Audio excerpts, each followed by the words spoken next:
Assalamualaikum warahmatullahi wabarakatuh. Selamat datang di channel As by Story. Jangan lupa like, komen dan subscribe serta aktifkan lonceng notifikasi agar tidak ketinggalan cerita menarik lainnya. Sekarang mari kita mulai ceritanya. Biru merasa hancur. Amarah membuncah, mengarah pada dirinya sendiri, pada Ara, dan pada keadaan yang begitu menyakitkan. Ia tak mengerti apa yang telah Ara katakan pada Anyelir hingga hubungan mereka hancur. Penyesalan menggerogoti hatinya. Seandainya ia lebih berani mengungkapkan perasaannya lebih cepat, mungkin sekarang ia tengah berbahagia bersama Anyelir. Untuk pertama kalinya dalam hidupnya, Biru menghisap rokok, duduk termenung di balkon kamarnya, asap mengepul di udara malam. Ia jarang sekali merokok, bahkan hampir tidak pernah menyentuh benda itu. Biru mengacak rambutnya frustasi. Ia berusaha tenang, tapi kepalanya terasa panas, emosi masih bergejolak. Ia hampir saja merusak barang-barang di kamarnya jika tak mampu menahan amarah. Rencana masa depannya bersama Anyelir, yang telah ia susun dengan begitu matang, kini hancur berkeping-keping. Dadanya sesak, mengingat semua impian yang sirna. "Bang, cepet turun," disuruh makan sama bunda, suara Heka membuyarkan lamunannya. Ia melihat punggung Biru dari balik pintu, sosok yang tengah duduk di kursi balkon, dikelilingi asap rokok. Keluarga Biru belum mengetahui apa yang terjadi. Setelah pulang, Biru langsung mengurung diri di kamar. "Ya ampun, abang ngerokok. Bukannya Kak Anye gak suka ya sama cowok perokok?" seru Heka terkejut, menghampiri Biru. Ia terbelalak melihat wajah kakaknya yang kusut dan terlihat sangat kacau. "Ya ampun, abang kenapa sih?" Heka merebut rokok dari tangan Biru, menginjaknya hingga mati. Biru hanya mengusap wajahnya kasar, bangkit dari duduknya, menghela napas panjang. "Jangan tanya dulu, abang lagi emosi," katanya, suaranya berat. Heka mengangguk patuh, mengikuti langkah Biru keluar kamar. Di dapur, Biru melihat Ara membantu bunda menyiapkan makan malam. Emosi Biru kembali memuncak. Ia berdecih pelan. Aslan, melihat itu, menghampiri Biru. "Maksud lo apa begitu ke istri gue?" tanya Aslan tajam. Biru tertawa sinis. "Berhenti cemburu sama gue, najis anjing. Gue muak liat lo sama istri sialan lo itu, bangsat. Gara-gara istri sialan lo hubungan gue sama Anyelir hancur," bentak Biru, mendorong bahu Aslan. "Gue emang pernah cinta sama istri lo, tapi sebelum lo rebut dia lalu nikahin dia. Gak pernah sekalipun gue berpikir buat rebut Ara dari lo." "Biru, nak, ada apa ini? Jangan berantem sama abangnya," lerai bunda, memisahkan Biru dan Aslan yang masih menahan amarah. Ara juga berusaha menenangkan Aslan. "Bun, entah apa yang si sialan itu bicarain ke Anyelir, sampai Anyelir mau mutusin hubungan kita," lirih Biru, suaranya bergetar. Semua orang terkejut. "Dengar, Aslan, gue menghargai lo sebagai abang gue, makanya selama ini gue diem. Tapi sekarang lo udah keterlaluan, anjing. Gue selalu ke rumah lo bukan karena Ara sialan istri lo itu. Gue suka anak kecil, gue cuma mau jenguk Arkan, bukan mau rebut Ara dari lo, bangsat. Tingkah lo udah kayak anak remaja yang belum dewasa, ngotak dikit." Biru membentak. "Gue juga udah jarang berinteraksi sama Ara. Gue turutin semua mau lo, apalagi yang harus lo cemburuin dari gue, bangsat." Seketika, suasana menjadi hening. Kemudian, sebuah pukulan mendarat di wajah Biru. Aslan memukulnya tanpa aba-aba. Bunda panik, apalagi ayah sedang tidak di rumah. Biru mengusap darah yang keluar dari hidungnya, tertawa sinis. "Lo emang belum dewasa, Aslan. Malu sama anak lo." Ia menunjuk Arkan yang menangis di gendongan Ara, lalu pergi meninggalkan rumah, mengabaikan panggilan bunda dan Heka. Samar-samar, Biru mendengar suara Heka dengan nada tinggi. "Beneran Bang Biru putus sama Kak Anyelir? Aku gak terima banget, Kak Anyelir tuh udah kayak kakak perempuan bagi aku. Emang apa yang Kak Ara omongin ke Kak Anye sampai Kak Anye minta putus sama Bang Biru? Kak Ara jahat. Eca sayang, udah, nak, Bunda menenangkan Heka yang menangis. Ara hanya menunduk, ketakutan. Aslan pergi tanpa sepatah kata pun untuknya. Keheningan mencekam, dipenuhi penyesalan dan kesedihan yang mendalam. Perasaan Ara tidak enak sedari mulai di rumah mertuanya, di perjalanan menuju rumah hingga sekarang telah sampai di rumah. Ara menghembuskan napasnya pelan, dia keluar dari taksi setelah membayar, kemudian masuk ke halaman rumah sembari menggendong Arkan yang sedari tadi terus merengek. Ara berharap Aslan ada di rumah. Sejak pertengkaran beberapa jam lalu bersama dengan Biru, Aslan pergi entah kemana. Ara sudah beberapa kali menelpon dan mengirim pesan, namun Aslan mengabaikannya. Saat Ara akan membuka pintu menggunakan kunci, ternyata pintu itu tidak terkunci. Dan Ara yakin Aslan sudah pulang ke rumah. Hanya saja mobil Aslan tidak terlihat, mungkin sudah dimasukkan ke dalam garasi yang letaknya berada di belakang rumah. Fengam jantung berdebar dia masuk ke dalam rumah, disambut dengan volume televisi yang cukup kencang. Aslan tengah melihat pertandingan basket di televisi, tidak menyadari kedatangan Ara karena terlalu fokus. Ara membiarkan, dia masuk ke dalam kamar lalu membaringkan Arkan di kasur, sepertinya bayi itu mengantuk. Beberapa menit setelah Ara menepuk pelan punggung Arkan, bayi itu terlelap. Ara menghela napas lega. Dia mulai bersih-bersih setelahnya duduk di tepi ranjang karena tidak ada kegiatan yang ia lakukan. Hingga pintu kamar terbuka. Aslan menghampiri Ara, tidak berbicara sama sekali hingga beberapa saat. Dia hanya sibuk memperhatikan Ara yang tidak berani menatapnya. "Apa yang kamu omongin ke Anyelir, Ara?" tanya Aslan. Dia berusaha menahan amarah agar tidak menyakiti istrinya. Ara tidak berani menjawab. Dia menunduk. "Jujur sama aku, Ra," desak Aslan. "Aku cuma minta maaf sama Anyelir. Aku lihat hubungan Anyelir sama Biru lagi gak baik-baik aja, dan aku takut masalahnya dari aku. Kenapa harus ikut campur? Biarin mereka selesaikan masalah masing-masing, kenapa sulit sekali bilangin kamu? Jangan pernah melibatkan mereka ke dalam hubungan kita. Apa susahnya, Ra?" Ara menatap Aslan tajam. "Pelanin suara kamu gak lihat anak aku lagi tidur. Ini semua juga salah kamu, Mas. Kamu menghancurkan persahabatan aku sama Biru. Apa yang kamu takutin, Mas? Aku hanya cinta sama kamu. Dan Biru, meskipun dia sudah mengakui perasaannya ke aku, dia tetap mimpi untuk berteman daripada menjalin hubungan sama aku. Kamu gak perlu setakut itu. Aku sama Biru bareng-bareng, udah kayak saudara sendiri.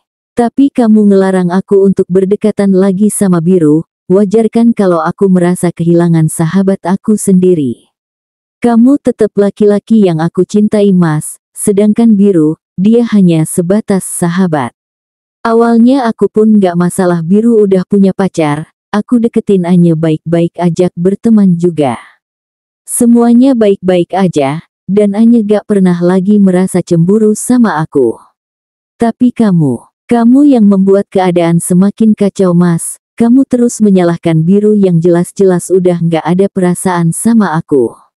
Yang dibilang Biru bener, pas kita ketemu kita layaknya teman lama yang ingin mengobrol.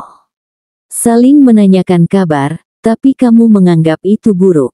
Jujur aku capek kayak gini terus, aku selalu merasa bersalah. Bahkan hubungan kamu sama Biru juga jadi retak gara-gara aku. Ara mencoba untuk menahan air matanya, dia berusaha kuat dan berani di depan Aslan. Cukup sudah, selama ini dia hanya diam. Anyelir mengintip dari jendela kamarnya saat ia melihat suara mobil berhenti di depan rumahnya. Posisi kamar Anyelir yang berada di atas, membuat Anyelir langsung tahu siapa pemilik mobil itu. Dia melihat Biru keluar dari sana dengan keadaan berantakan. Anyelir meneguk ludahnya kasar, dia kembali menutup gordeng dengan cepat saat Biru mendongak ke atas.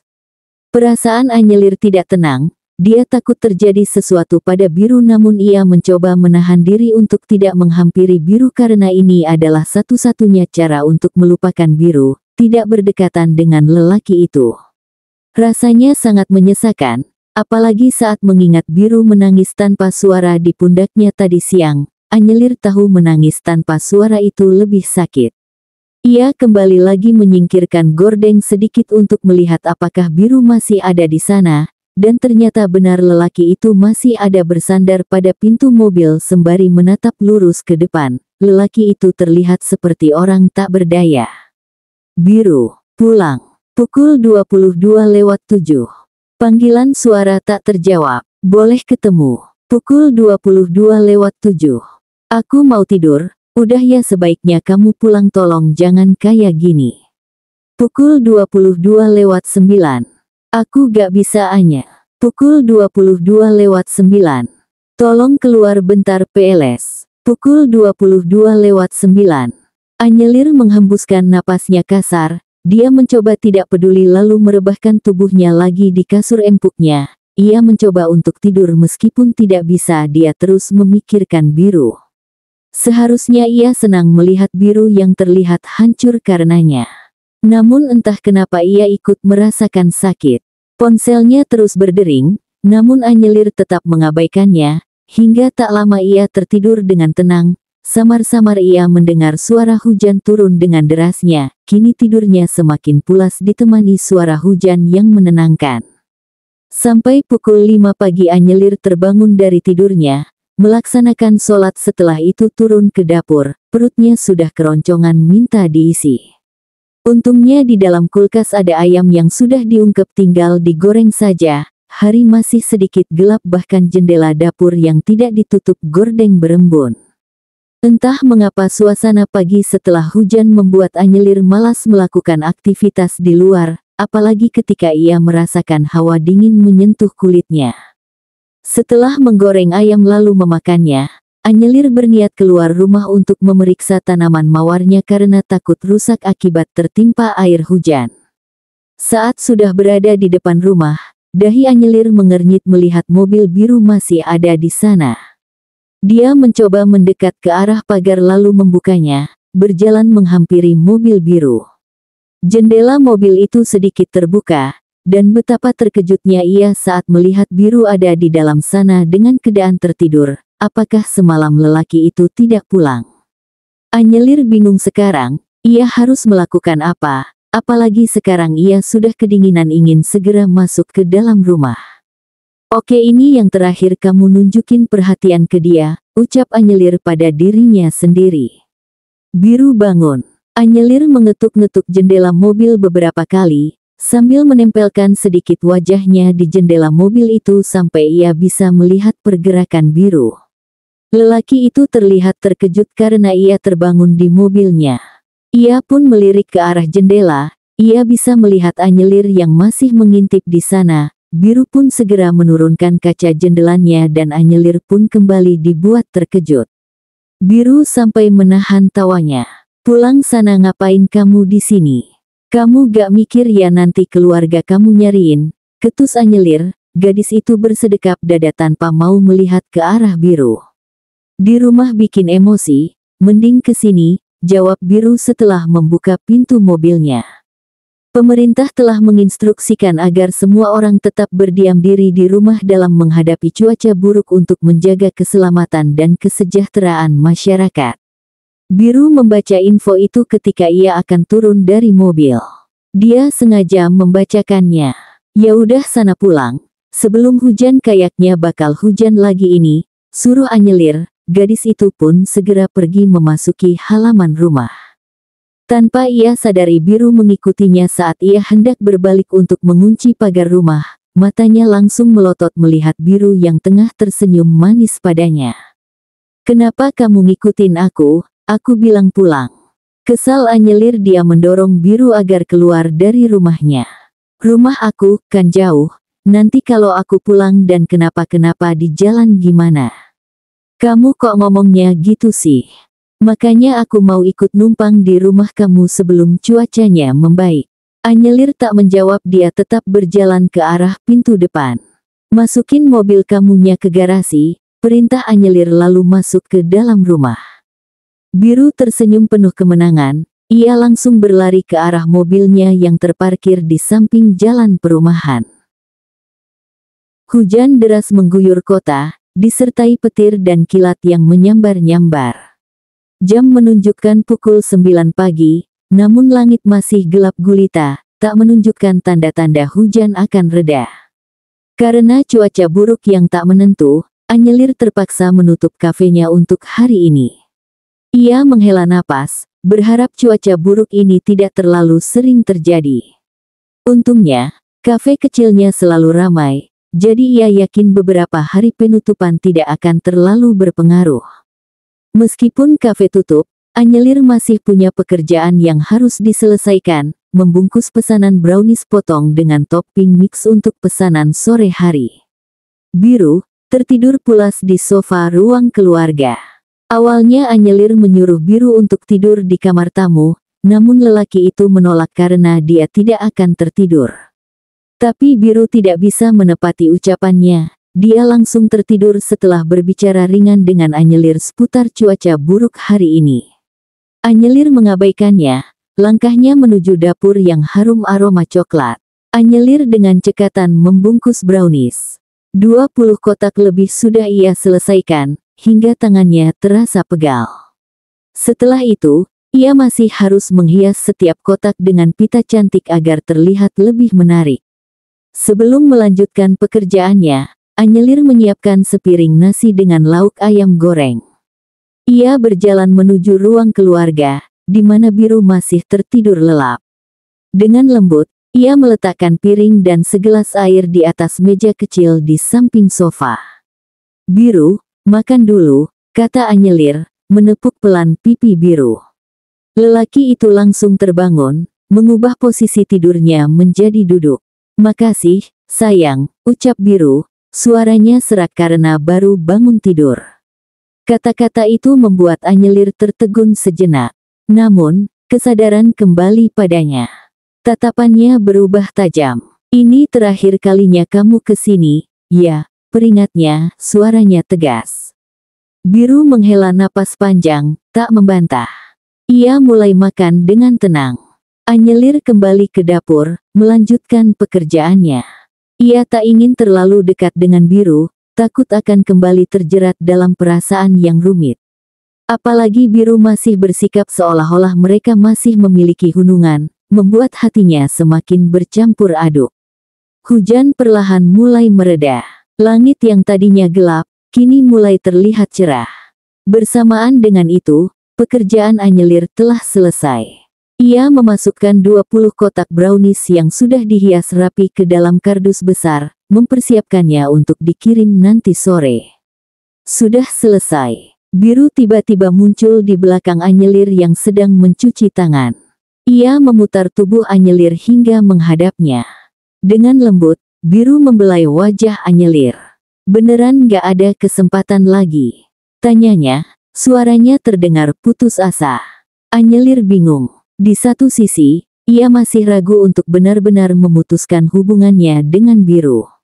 Di sisi lain, ia takut akan kembali terluka. Kepercayaan yang sempat hancur masih belum sepenuhnya pulih. Rasa ragu masih menghantuinya. Dan jangan tanyakan perasaannya pada Biru. Ia masih mencintai Biru, sangat mencintainya, lebih dari apapun. Biru tersenyum, namun ada kesedihan yang terpancar dari matanya. Ia menahan sesak di dadanya, membayangkan betapa hancurnya hidupnya setelah ini. "Oke, kalau itu keputusan terbaik untuk kamu. Sekarang aku mau pamit, Anyelir. Aku bakalan pindah ke desa itu karena pekerjaanku. Tadinya aku berencana membawa kamu ke sana setelah kita menikah, membangun keluarga bahagia di sana, hidup bahagia bersama anak-anak kita kelak. Menempati rumah dengan gaya yang sama seperti rumah nenek, seperti yang kamu impikan dulu. Tapi ternyata itu cuma khayalan aku aja. Mungkin ini balasan atas semua kesalahan aku. Semoga kamu bisa menemukan laki-laki yang lebih baik dari aku, yang mencintai kamu dengan lebih tulus dan memperlakukan kamu dengan penuh cinta." Air mata Anyelir mulai berjatuhan. Ia tak mampu menjawab ucapan panjang Biru. Dadanya sesak, tenggorokannya tercekat. Biru memeluk Anyelir erat, mengusap punggungnya dengan lembut. Ia berjanji tak akan pernah melupakan Anyelir, gadis sebaik dan setulus dia. Mulai sekarang, ia akan fokus pada pekerjaannya dan menjauhi perempuan lain, kecuali Anyelir. Jika suatu saat nanti Anyelir ingin kembali padanya, ia akan menerimanya tanpa ragu. Perpisahan itu terasa begitu berat, meninggalkan kesedihan mendalam bagi keduanya. Hujan telah berhenti, namun langit masih diselimuti awan kelabu, seakan mencerminkan perasaan Anyelir yang masih bercampur aduk. Masa depan terasa tak menentu, namun harapan untuk menemukan kebahagiaan tetap ada di hati mereka, masing-masing dengan jalannya sendiri. Waktu berlalu, perlahan tapi pasti. Anyelir berhasil melewati masa-masa sulitnya. Luka di hatinya mulai sembuh, dan senyum ceria kembali menghiasi wajahnya. Sudah 5 bulan berlalu sejak ia memutuskan hubungan dengan Biru. Meskipun jarak memisahkan mereka, Anyelir yakin Biru baik-baik saja di sana. Perasaannya pada Biru masih sama seperti dulu, tersimpan rapi dalam lubuk hatinya yang terdalam. Sejak sebulan yang lalu, Keya, sahabat karibnya, mengenalkan Anyelir pada seorang lelaki bernama Javi. Keya bilang Javi sudah lama menyukai Anyelir, padahal Anyelir sama sekali tak mengenal lelaki itu sebelumnya. Anyelir mencoba membuka hatinya kembali, menerima perhatian dari lelaki lain. Ia mencoba, sungguh ia mencoba. Namun, hatinya seakan terbelenggu oleh bayang-bayang cinta lamanya, Biru. Keya mengerti, ia tak memaksa Anyelir. Tapi menurut lo, Javi orangnya gimana? Dia baik, kan? Tanya Keya, setelah meneguk lemon tea-nya. Anyelir mengangguk. Baik kok dia, cuma untuk sekarang aku beneran belum bisa, jawabnya jujur. It's okay, gue tetap dukung apapun keputusan lo kok. Yang penting sekarang lo udah nggak kelihatan terpuruk lagi. Sekarang lo udah lebih happy, kata Keya, memberikan dukungan penuh. Anyelir tersenyum, bersyukur memiliki sahabat sebaik Keya, yang selalu ada dan mengerti perasaannya. Saat itu, mereka sedang makan siang di rumah makan Sunda Pak Tejo, rumah makan baru yang baru dibuka bulan lalu. Anyelir kini sudah memiliki 3 pegawai tetap di kafenya, sehingga ia tak perlu lagi datang ke kafe setiap hari. Keya sendiri kini tengah berbahagia karena telah bertunangan dengan Orion. Kisah Keya dan Orion sungguh mengharukan. Setelah sekian lama terpisah, mereka kembali bertemu dan memutuskan untuk bersama lagi. Orion bahkan rela datang jauh-jauh menemui keluarga Keya hanya untuk meminta restu. Anyelir kagum dengan usaha dan kesungguhan Orion. Makasih, Keya, pokoknya kamu yang terbaik, ucap Anyelir tulus.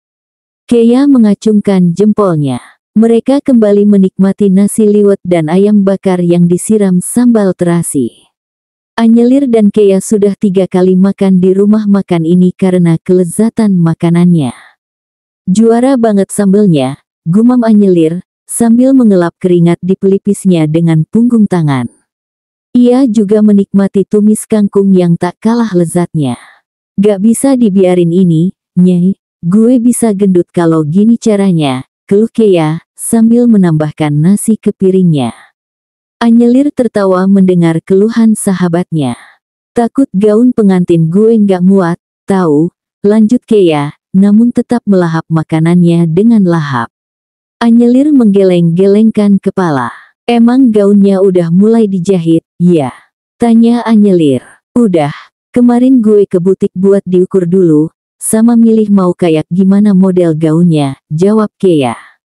Anyelir mengangguk mengerti. Mereka kembali melanjutkan makan siang mereka. Setelah selesai, mereka mampir ke sebuah toko baju yang tak jauh dari rumah makan. Anyelir memilih beberapa baju baru, sementara Keya sibuk memilih aksesoris untuk pernikahannya. Sore itu, mereka pulang dengan hati yang gembira, persahabatan mereka semakin erat diikat oleh kebahagiaan dan dukungan satu sama lain. Anyelir masih menyimpan perasaannya untuk Biru, namun ia juga mulai belajar membuka hati untuk kemungkinan-kemungkinan baru di masa depan. Ia percaya, waktu akan menjawab segalanya. Dan di tengah perjalanan hidupnya, ia selalu memiliki Keia, sahabat yang selalu ada untuknya, menemani setiap langkahnya, baik suka maupun duka. Bersambung.